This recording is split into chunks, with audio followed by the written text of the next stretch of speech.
Hi, I'm Max Keiser, and this is the Keiser Report. A lot of people are asking, what the heck is going on? It seems like everybody's lying. Well, you know what? Lying has become institutionalized. Stacy Herbert, tell us more. Well, in fact, Max, this headline reads, lying children will grow up to be successful citizens. The earlier a child starts telling lies, the more likely they are to be successful in later life, new research shows. This is from the University of Toronto. Now, the director of this study, Dr. Kang Lee, says this: parents should not be alarmed if their child tells a fib. Almost all children lie. Those who have better cognitive development lie better because they can cover up their tracks. They may make bankers in later life. Yes, they're creating test tube arbitrageurs. Well, they're not lying, actually, Stacy. They're making a market in the truth. I mean, isn't this Lloyd Blankfein's defense? He says, we're not really stealing from the exchange. We're making markets. We're adding liquidity.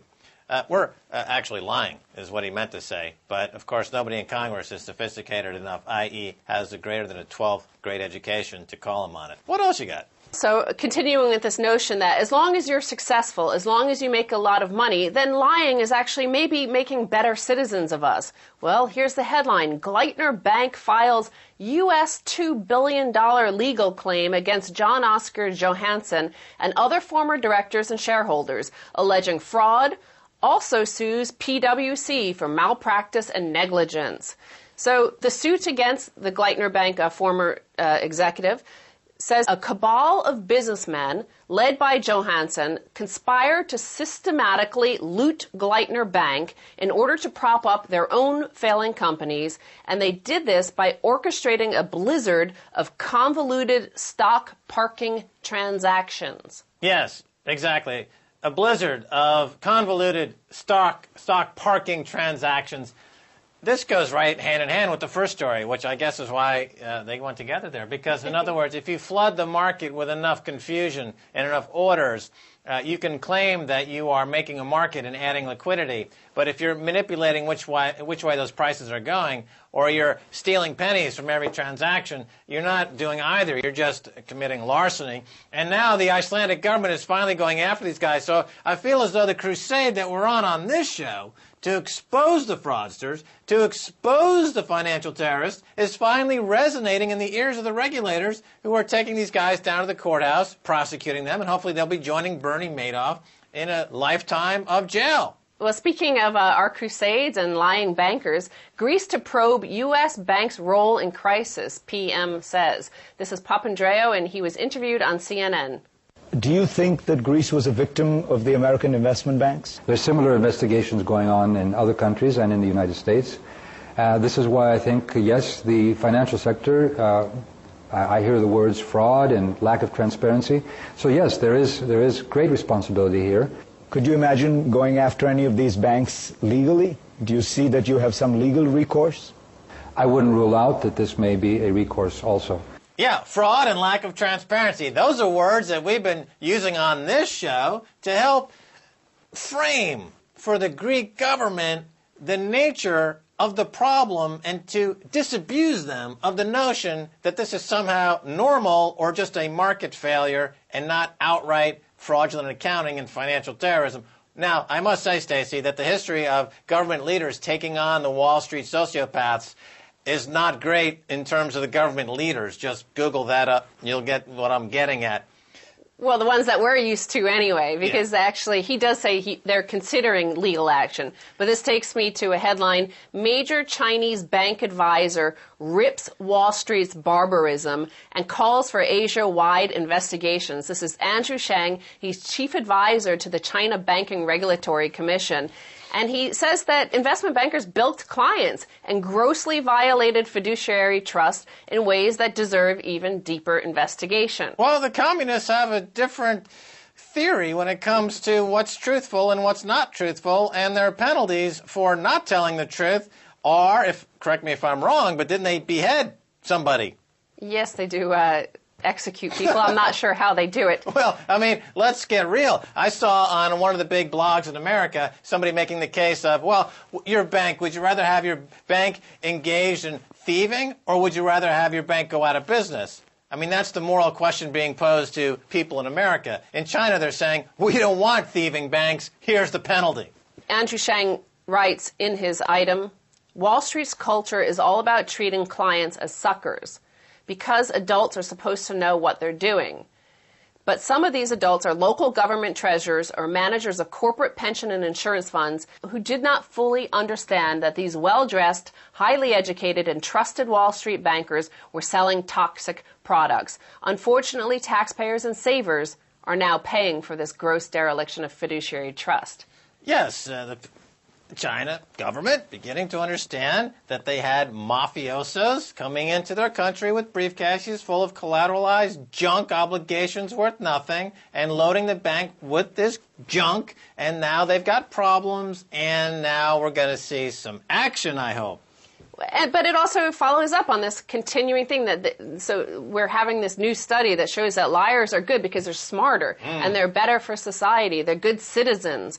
But this is the smart people saying they have sophisticated products for sophisticated investors, but they're not trading it with each other because they're too sophisticated to buy it. So they sell it to pension funds. Yeah, that little white lie, that little wiggle room that has been tolerated for years as a necessary evil to get the entire economy going down some path of growth has become the predominant de facto business model itself. So if you took the fraud out of the system, there'd be nothing left. That's the problem. That's what these governments in Europe and Asia are figuring out, that they're sitting on a bag of worms.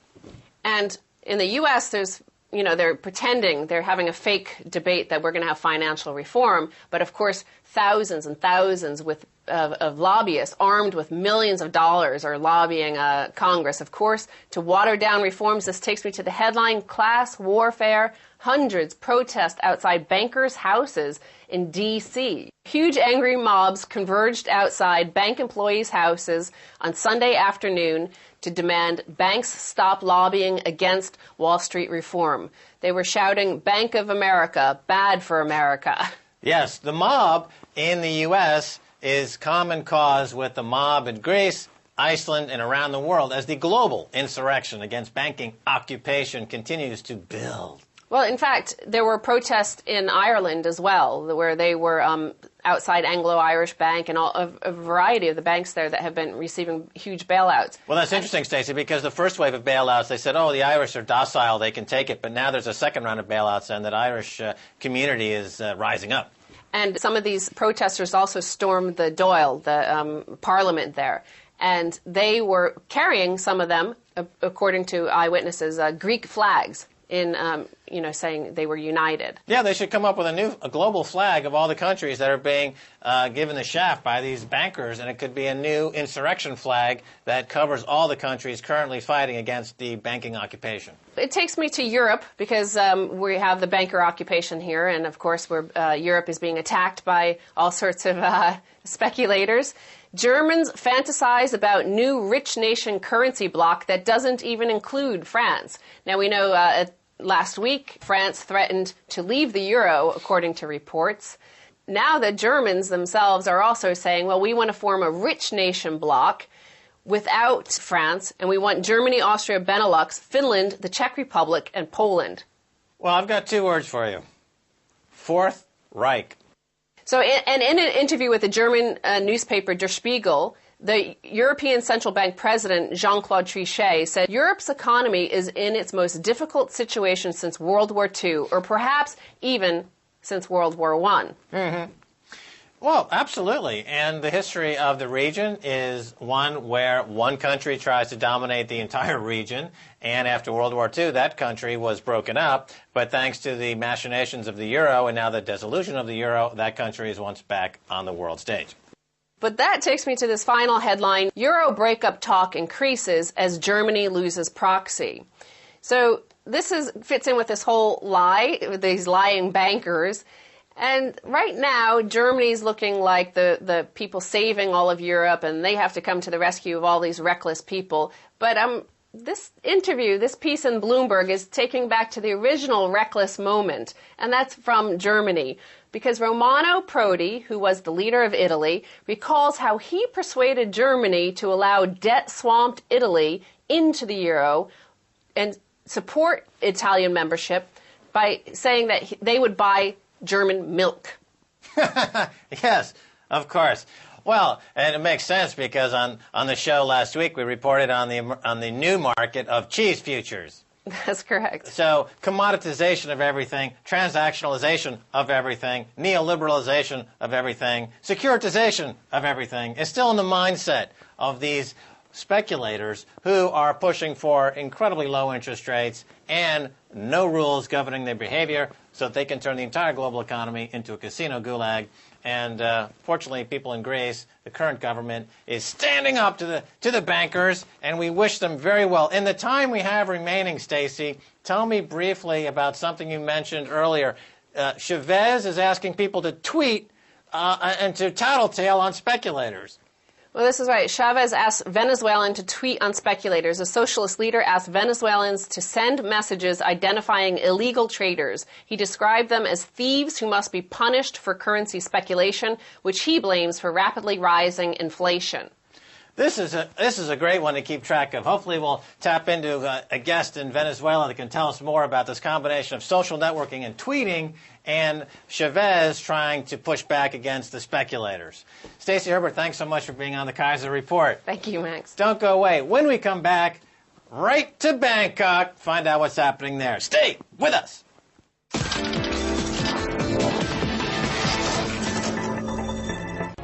Millions of particular faces form the face of a country. RT presents to you the entire variety of peoples inhabiting Russia.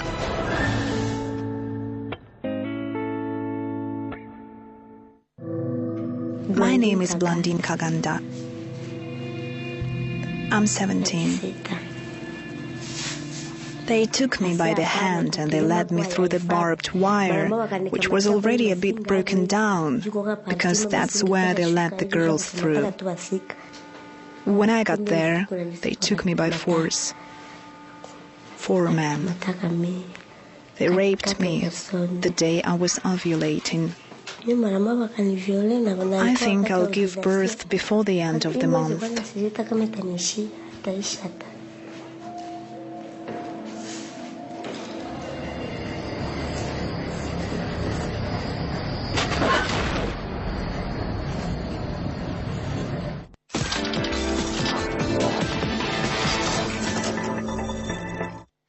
Welcome back to the Keiser Report.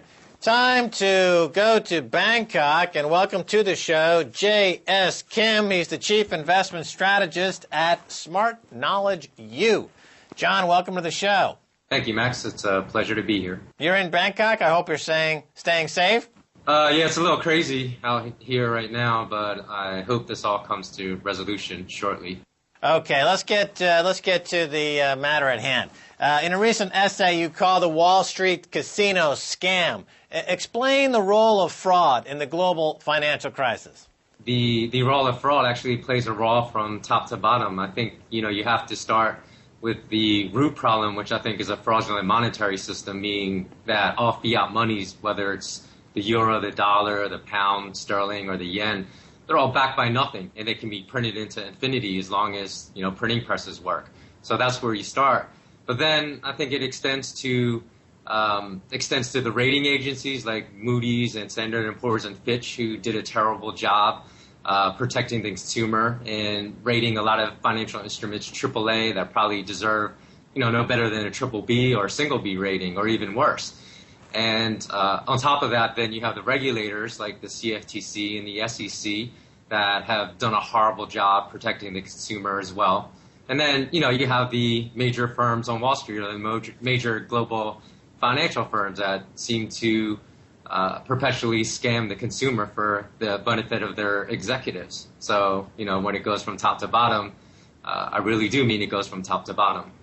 Okay, so the creation of fiat money, of course, that fiat money has interest rate costs associated with it.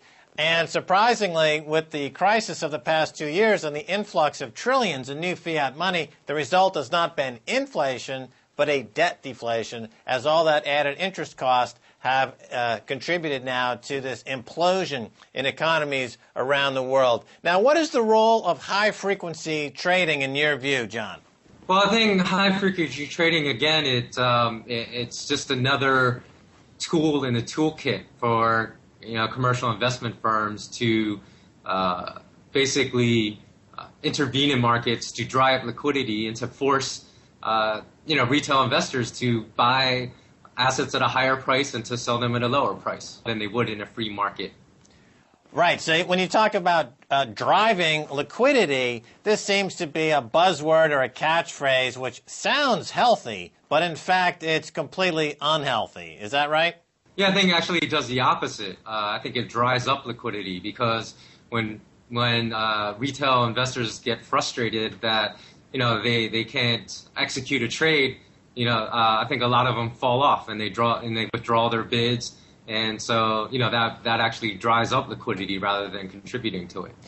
Well, it drives up volatility. It drives up volatility, correct. Right, and the volatility can be damaging for the retail investors or the real investors, whereas the computers that are trading back and forth with themselves, and you've got these high-frequency traders or algorithmic traders that are scalping the system for a penny, but across hundreds of millions of transactions, they're siphoning off cash, and they're destabilizing the system, causing even greater volatility. Now, on a societal scale, tell us your thoughts on bubbles. What are they? How are they engineered by financial oligarchs? Well, I think that's almost a whole misnomer to call bubbles because whenever we talk about bubbles or whenever the media talks about bubbles, they always talk about it as growth, whereas I see bubbles as just a distortion of free market prices. So you have the whole boom bust cycle. That's another basic substitute for the word bubble is boom. But you don't really have boom, and there's not economic growth. It's just a distortion of free market prices. And then the bust, when it happens, is basically what I see is the assets returning to their fair market value. Right. So, in other words, the bubble is if you break it down, we're talking about an exaggeration in the prices of assets or the collateral that's used to foist more speculation into the economy. There's no growth in the underlying productive part of the economy. So that's why we haven't seen any jobs growth in the last 10 years, really. But we have seen a growth in speculation. So the GDP growth is financed entirely by speculation, and it's making bankers rich, but society as a whole is becoming impoverished. Is that a fair statement?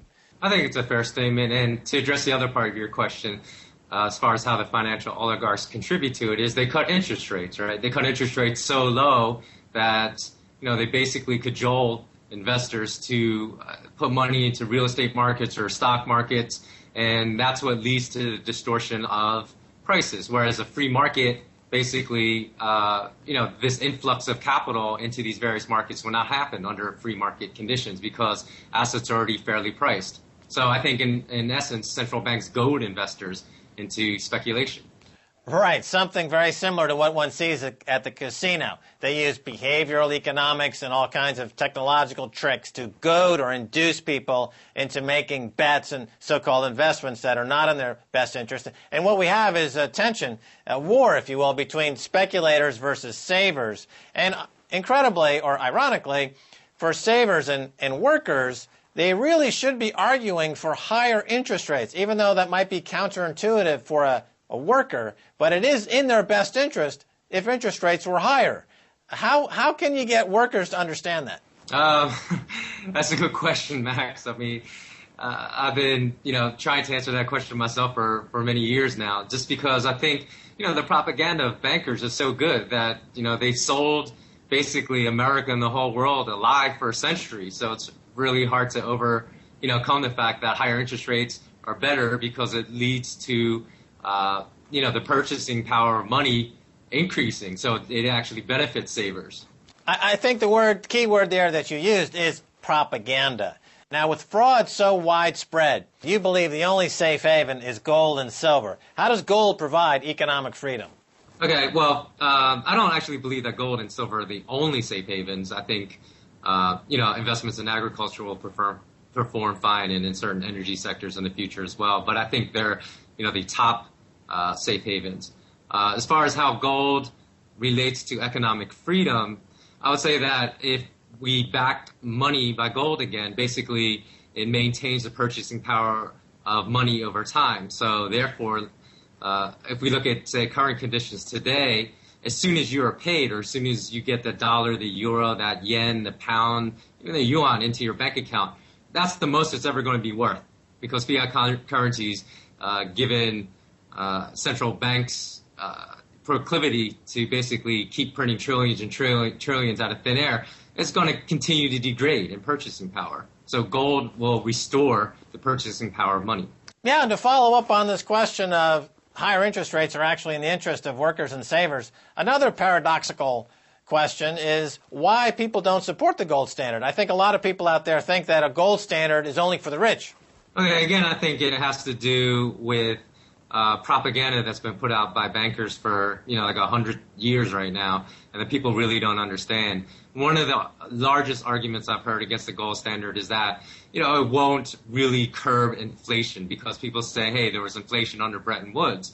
And people always also make the argument that it doesn't really matter what money is. It could be paper or gold, but if the people running that system are fraudulent, then they can manipulate it for their favor. But here's how I basically argue against both those propositions. Number one, Bretton Woods was never a true gold standard. If you look at it, basically the U.S. did not maintain the gold standard of backing every dollar that they printed with $1 worth of gold. So when France called them on that bluff and wanted gold in exchange for their national surplus, that's what basically, exposed the gig, that it wasn't a true gold standard that was being maintained. So even in that case, it's still the people, or you can look in this instance, the institution of France, that still have the power over the bankers. And that's why Nixon shut the gold standard in 1971. So it really is sound money that's most important, money backed by gold or a dual gold and silver standard that gives the power to the people to value the money. Whereas under a fiat currency system where nothing backs money, the power to value money is 100% in the hands of bankers. So if people understood that, it's in everyone's best interest for money to be sound. Is it possible, do you think, going forward to develop a fractional gold reserve system? I actually would not like to see that happen, because I suppose when you had the Swiss franc that was about 40% backed by gold, it's was one of the strongest currencies in the world, and it would it's still a partial gold reserve is better than none. But I think today you could have, say, a dual backed gold silver system, and I would like it to see a standard be 1-to-1 to currency, because that is a system that's basically going to maintain any currency's purchasing power over time and make inflation almost nominal over, even centuries. But I think if you make it fractional, then that opens up a window to, fraud. All right, let's move over to Thailand. It's currently racked with protests, essentially the poor and the middle class. This is similar conflict going on in many countries around the world, including the U.S., where each side is trying to control government plunder. What are your thoughts on what's going on now in Thailand? It's really hard to say, even though I'm located, not more than several kilometers away from where all the violent clashes are happening.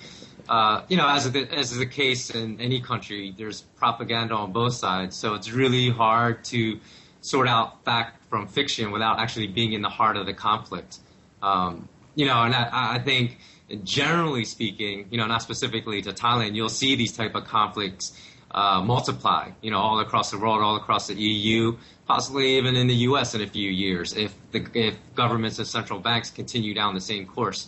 Right. The Economist magazine, in their year-end issue last year, referred to this as the social cohesion risk, and they developed a social cohesion index. All right, John Kim, thanks so much for being on the Keiser Report. You're welcome, Max. It was my pleasure. All right, that's going to do it. I want to thank my guests, Stacy Herbert and John Kim. If you want to send me an email, please do so at keiserreport@rttv.ru. Until next time, this is Max Keiser saying bye, y'all.